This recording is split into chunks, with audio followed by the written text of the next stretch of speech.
Hoje com o pastor Joseph Prince. Que quando pecamos, trazemos uma oferta, nos aproximamos, não fugimos de Deus.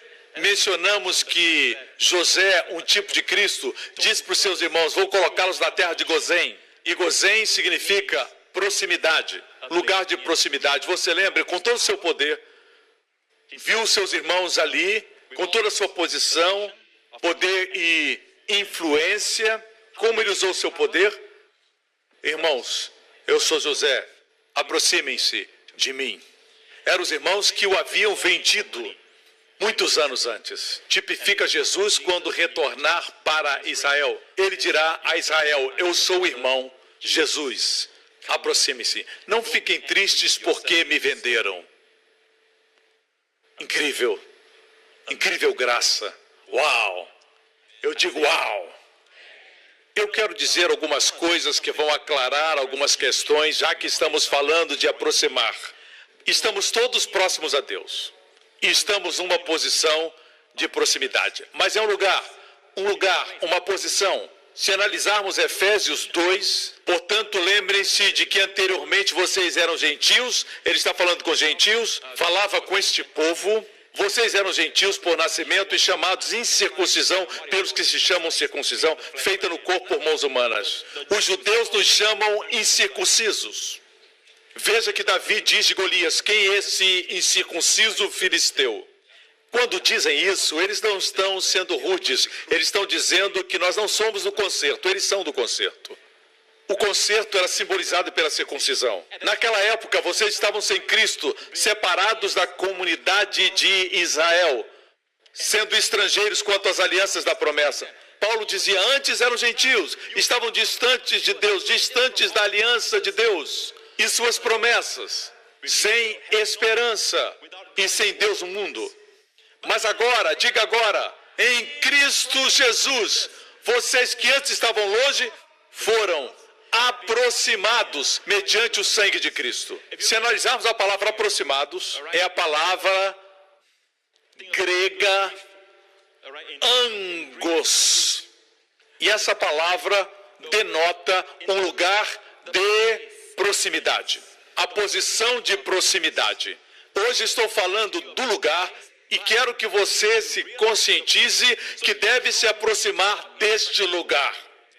Entenda que está próximo a Deus. Por muitos anos, Deus é minha testemunha, por muitos anos, sempre que eu orava, dizia: Pai, eu venho a Ti. Porque eu ouvia as pessoas dizerem isso: Pai, venho a Ti. Deus disse: por que você vem a mim? Onde está você e onde estou eu? Deus me disse: eu nunca abandono você. Porque você diz: Pai, eu venho a Ti. Porque nós ouvimos as pessoas falarem. São pessoas que não vivem a realidade da presença de Deus.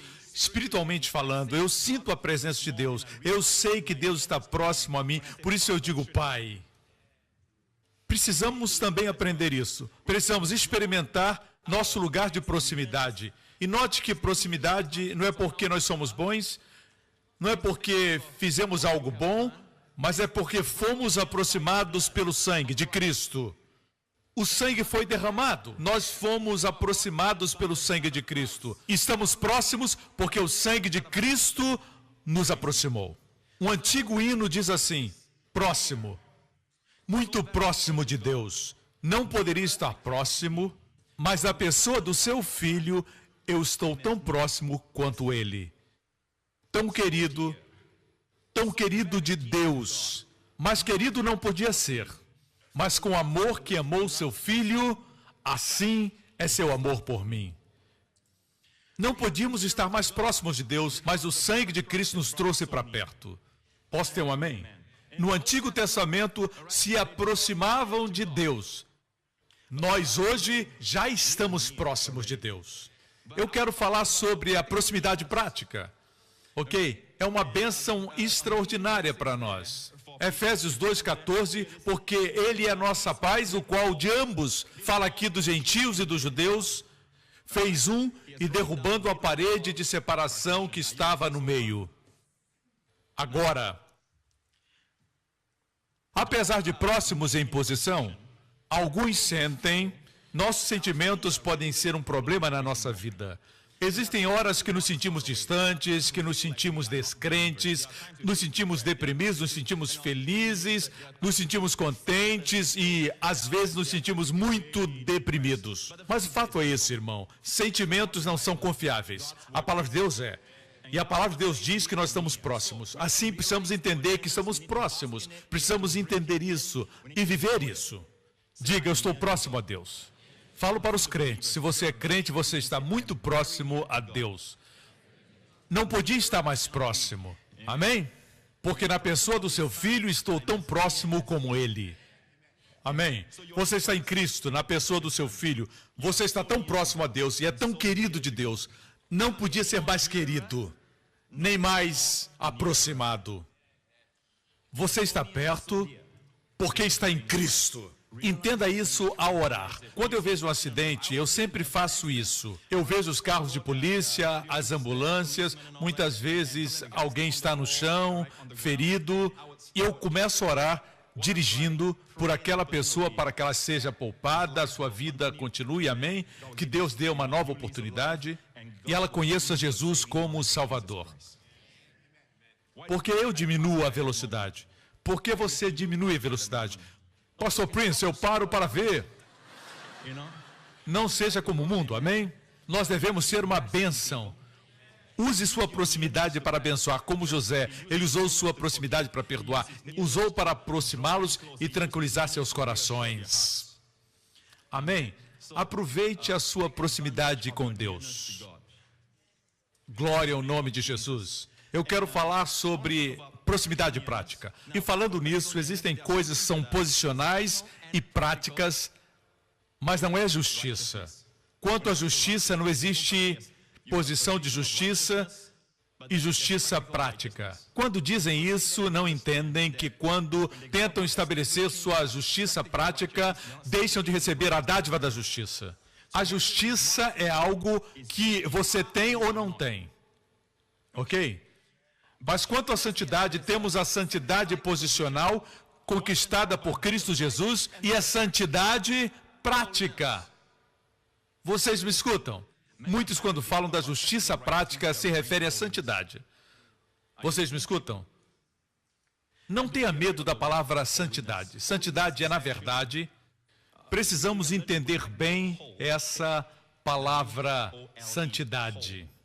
A palavra santidade, mesmo em sua origem anglo-saxônica, quer dizer completa.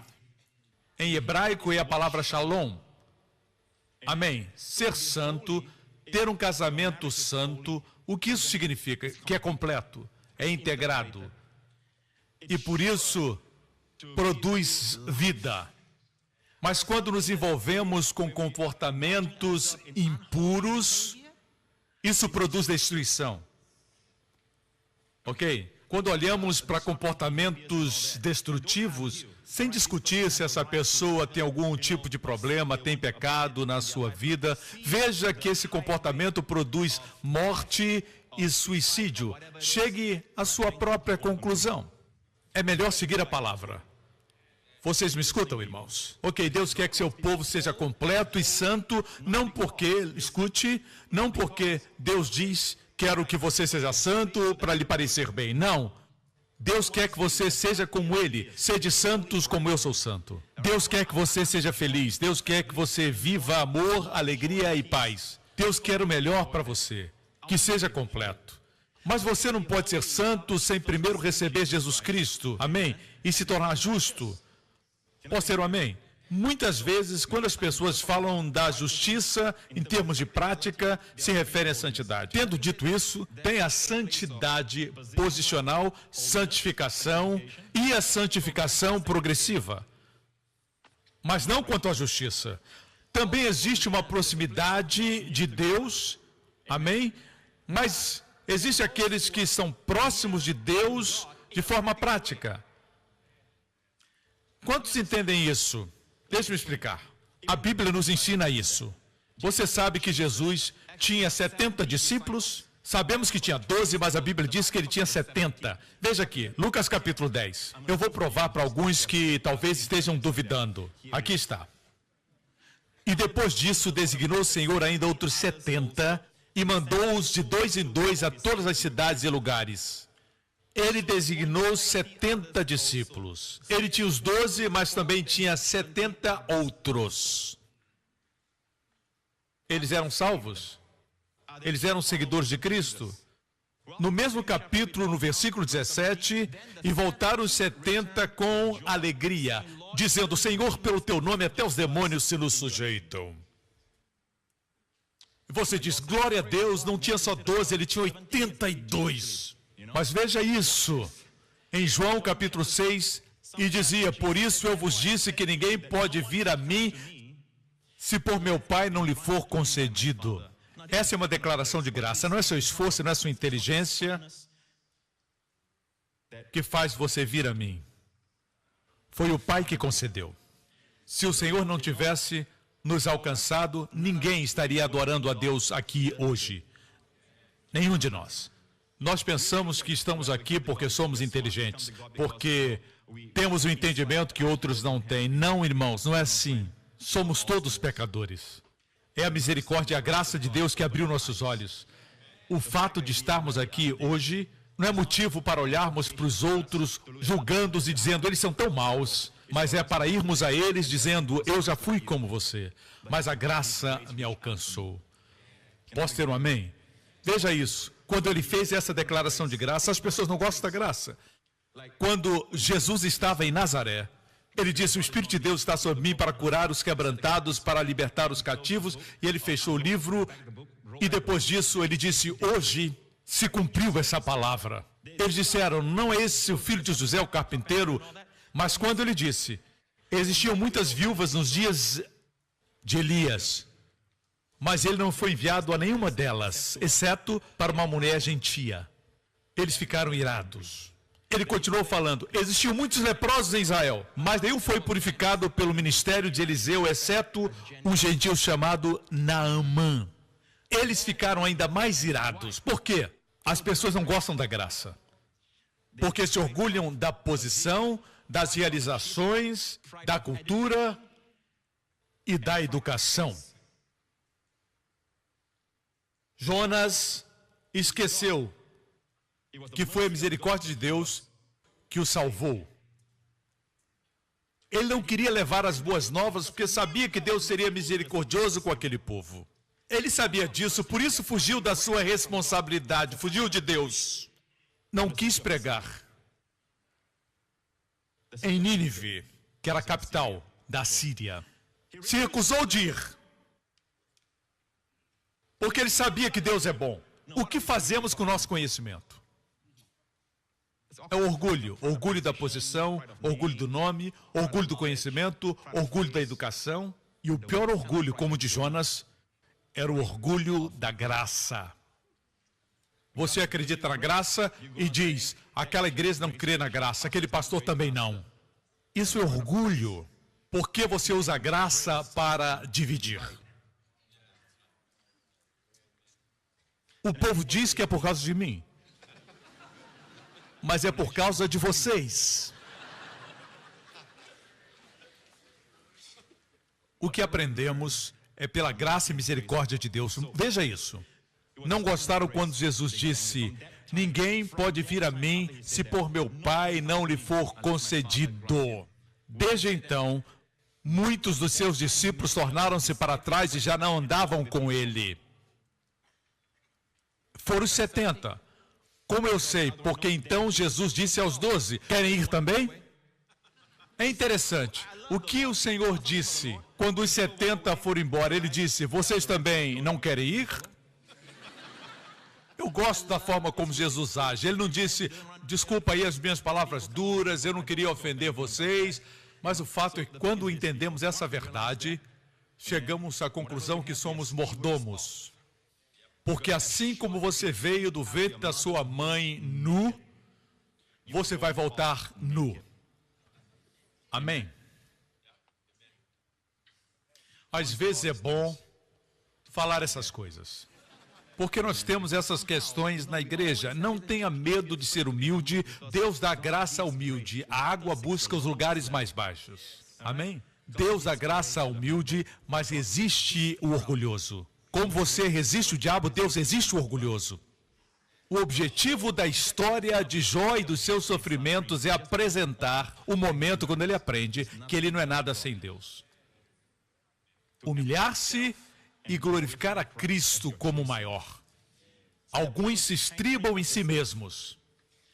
Amém? Por isso ficam com raiva quando a graça está sendo pregada. Eles dizem, não existe lugar para a minha glória. Não é nada que eu possa fazer. Você quer fazer as coisas para receber glória. Eles dizem graça, graça, graça. Vocês só ficam falando em graça. Dessa forma eu não vou receber glória. Você quer ir para o céu e dizer, digno é o Cordeiro. E eu, um pouquinho. Por isso você se estriba no eu. Deixe-me dizer, enquanto existe 10% de você mesmo, você não poderá adorar a Deus com espírito de liberdade. Tudo é Jesus. Quando falamos que Jesus é nossa justiça, alguns não aceitam. Porque dizem, eu não sou tão mal quanto aquela pessoa, eu a conheço bem. Pessoas que agem dessa forma, segundo a Bíblia, estão prestes a cair. E quando caírem, vão dizer, quando eu era crente eu não fazia isso, mas agora estou fazendo essas coisas. O que aconteceu? O Senhor permitiu que isso acontecesse, para que você veja você mesmo. A carne é carne. Quando é pecador, sua carne é má. Quando é crente, sua carne ainda é má. Toda a sua glória, todo o seu orgulho deve estar em Cristo e somente em Cristo. Ele é a minha justiça, Ele é a minha santidade, Ele é a minha redenção, é minha sabedoria, Ele é meu tudo. Amém? Glória a Deus. Jesus disse para os 12, vocês também não querem ir? Simão Pedro respondeu, Senhor, para que iremos? Tu tens as palavras da vida eterna. Nós cremos e sabemos que és o Santo de Deus. Igreja, veja isso. Jesus tinha graus de aproximação com seus discípulos. Existiam níveis de aproximação, certo? Tinham os 70, eles operaram milagres. A propósito, alguns dizem, pastor, o sermão da montanha termina com Jesus dizendo, no final, muitos virão a mim naquele dia dizendo, Senhor, eu expulsei demônios em seu nome, eu fiz milagres em seu nome. Os 70 também fizeram isso. Não é você, é o nome de Jesus. Fizemos essas coisas no seu nome e o Senhor lhes dirá, eu nunca os conheci, apartai-vos de mim. Nem todo que diz Senhor, Senhor entrará no reino dos céus, mas o que faz a vontade do meu Pai. Alguns dizem, veja, essa ideia de que você pode ser salvo e depois se perder está na Bíblia. Não, não, meu amigo. Esses 70 eram discípulos, mas não eram salvos. Não eram salvos, nem os 12 eram salvos. Como o Senhor diz isso? Eles eram discípulos. Ninguém pode ser salvo sem o sangue de Jesus derramado. Eram discípulos, seguidores, mas não eram salvos. Os 70 professavam ser discípulos. Os 12 eram sinceros. Mas veja o que diz o versículo 70. Jesus diz, não fui eu que escolhi os 12, todavia um de vocês é um diabo. Pensa que ele não sabia? Falava de Judas Iscariotes, para que alguém aqui não diga, será que ele falava de mim? Não, ele falava de Judas Iscariotes. Eu não ia mencionar esse versículo para você ficar pensando, mas não queria deixar você preocupado. Ele se referia a Judas, filho de Simão Iscariotes, que embora fosse um dos 12, mais tarde haveria de traí-lo. Amém? Nenhum deles era salvo, mas um era um diabo. Esse não era salvo mesmo. Um estava possuído pelo diabo, mas a verdade é essa. Não pode usar esse argumento. Até Judas fez milagres. Então, de quem ele falava no Sermão da Montanha? Falava que só entraria no reino aquele que fizesse a vontade do Pai. E qual é a vontade do Pai? A vontade do Pai é que crescem nele. Você já creu? Se creu, não deixe que ninguém tire essa certeza da sua salvação. Pastor, o que faz a vontade do Pai? Ninguém sabe a vontade do Pai. E as pessoas ficam em dúvida. Não tem segurança da salvação. Alguém que não está seguro é facilmente controlado. Eu não quero controlar vocês, irmãos. Vocês sabem. Eu deixo vocês sob o controle do Espírito Santo. Não sou uma pessoa que controla. Eu não gosto de controlar. Eu não intimido, não sou uma pessoa controladora. Eu deixo isso para Deus. Alguns queriam ser controlados. Deus tem uma forma de lidar conosco. Vocês me escutam? Ele castiga o filho que ama. Que fique claro, não com enfermidades. O Senhor falou comigo outro dia e disse: Caim e Abel. Caim deixou a presença, a Bíblia diz que Caim deixou a presença de Deus. Caim, o filho de Adão, que matou seu irmão. Ele deixou a presença do Senhor. Saiu da presença de Deus. Outro que fugiu da presença de Deus foi Jonas. Eu falei sobre ele. Jonas deixou a presença de Deus, mas Deus o perseguiu. Mesmo tendo usado um grande peixe, Deus o pegou. Qual a diferença? Deus não foi atrás de Caim, foi atrás de Jonas. Como que dizendo, Jonas é meu. Eu o disciplinei porque ele é meu. E eu amo. Caim não é meu.